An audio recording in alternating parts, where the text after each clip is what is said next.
Welcome back to Briggs on Books. I'm the host, Mike Briggs, doing this since 2008. And thank goodness for COVID, because COVID made us learn how to do Zoom calls. We were just a regional Central California book author show, and it's allowed us to grow. We've had authors from all over the world these last couple days, and we're very excited about that. Most of our viewers are made up of authors who want to get their book published, but they just haven't got around to being able to put the pencil down and move to the next step. So I love to bring authors on who have done it. They wrote the book, they put their pencil down, they got it published, and it's out there. So let's just open by saying congratulations to our author. There she is, Jean Brannon. Welcome. Hi, Mike. Welcome, Jean. And you did it 3 times, in fact. So far. And I'm working on the next book actively. Yeah. So, by the way, I have your book cover on the screen, Splitting Atlantis. Atlantis Splitting. I got it backwards, even though we rehearsed before. That's all good. Before we get into it too much, tell our viewers where you're located. So I'm in southwestern Virginia right now. I'm coming to you just a few steps from the Appalachian Trail. So for any of you hikers out there, hello. They know that trail. My only best knowledge of Virginia is studying the presidents that came from Virginia. Are you in first place? Do you know? If we're not, we should be. Yeah, I think you are. I think maybe you're tied with Ohio for the most presidents. So it's a very patriotic place, that Virginia. Tell us a little bit about Atlantis Splitting. Now, this is your most recent book, I think, but your third book. It is, and it's the second in a series that is based in Atlantis. And I've always been fascinated by history and mythology and asking the question, what if? Mm-hmm. And so for me personally, Atlantis provided a perfect backdrop to set a story. And I began with a novel called Atlantis Writhing, which was the first one in the series. And then just in December, the sequel came out, and I am working right now on the third book, which it might wrap up the trilogy, but I don't know. It might just keep going. It's hard to say at this point. But I'll tell you, I never want a series to end. When I start reading a series, I want it to go and go and go. By the way, we had I just put up, here's the cover again, Atlantis Writhing. Do we have to read these in order? You actually don't. They are able to be read independently. And they're actually quite different. So Atlantis Writhing was the first book that I wrote.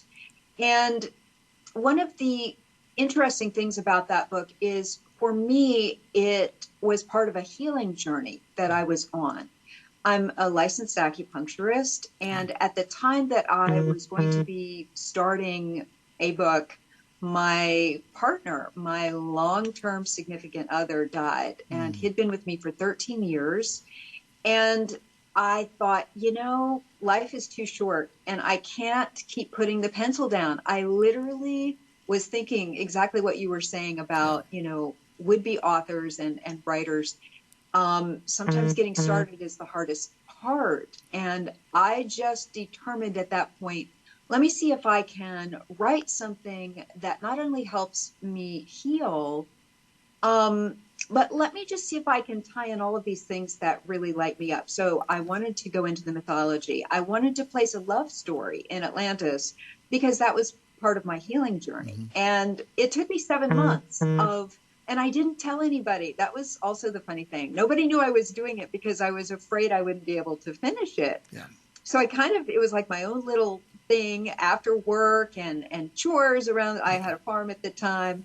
And so I just said, I'm going to keep doing it. And that's what I did. Wow. But that book can be read independently of Atlantis Splitting, because in the sequel, it does pick up with the love story, but it branches out into 4 different planets, and a lot of other topics are covered. And in essence, Atlantis Splitting is also, hopefully, it's about helping people through the dark night of the soul, because I'm an endless glass is half full person. I am a pure Pollyanna, and I like to promote positivity. And so people might look at Atlantis and say, well, it sinks. And I'm like, well, that's not the point. The point is, what can we do in the midst of the sinking so that we still can look for the positive? So that's one of the differences in those two books. And by the way, your books are based on a lot of positivity and helping people get into a good state of mind. Yes, absolutely. And self-help tips, because, you know, I am an acupuncturist, and that's really a lifestyle for me. It's not just an occupation. So I love to help people just feel empowered, feel inspired, find ways throughout the day, just in any ordinary day, to look for the extraordinary. And there's always something if you can look for it. And so that's really what I love to do. Is to help just on people. a sidebar, I recently had a health issue and I went to an acupuncturist, and it's amazing that all these places in the body, I think for my left hip, he was punching into my right shoulder or something. It seemed like the opposite. It was amazing. So if anybody has a chance to do that, go do it, experience that. It was a great experience. Absolutely. I'm so glad. I'm so glad. Even I have extreme needle anxiety, so it's kind of tough to get over that hump. Well, I understand. And, you know, that is the number one concern of people seeking acupuncture. And you probably, after you experienced it, you can really testify about how tiny the needles are. They're smaller than the diameter of a human hair. So it's not like giving blood at the doctor's office. Before we let you go, though, I want to touch on another book that I found. You didn't even send this in to us, but I found it so intriguing I wanted to talk about it, or hear you talk about it. Pants Down. Tell us what that book's about. So that book is actually a nonfiction work. And that ties in a lot of my acupuncture training and my fascination, again, with history and historical healing techniques. And that goes into the chakra system. But I go beyond the 7 more well-known chakras, and I go into the lower legs and down through the feet. And so that is also, it's told in a way about the mythology that governs those lower chakras, that it's not just super well known, but you, at each level of the chakras that I take people through in that book, I give helpful tips for how people can heal issues, you know, with the hips or with the knees or the ankles. Everything in Chinese medicine and in Ayurvedic medicine, everything is related. So that was the point of that book. I just wanted to be able to share a lot of the helpful tips that I've learned throughout the years. Brother, the full name is Pants Down, Turned On, Tuned In, and Toned Up. So, and we touch on all of it in that book. I just love to read different approaches to this sort of thing, so I might get that book as well. But anyway, we're running out of time, but last thoughts on Atlantis Splitting? Well, I just feel like, with as crazy as the world can be for most people, I feel like having a novel that you can tap into and just read with the idea that, you know, things in this book get pretty bad, but the characters are always demonstrating ways of how to look on the bright side and how to find the gift in every moment, even in the midst of a wound. And so that's what I'd like for people to understand about this book. It really is uplifting. So hopefully it helps people. Well, I encourage our viewers to get the book.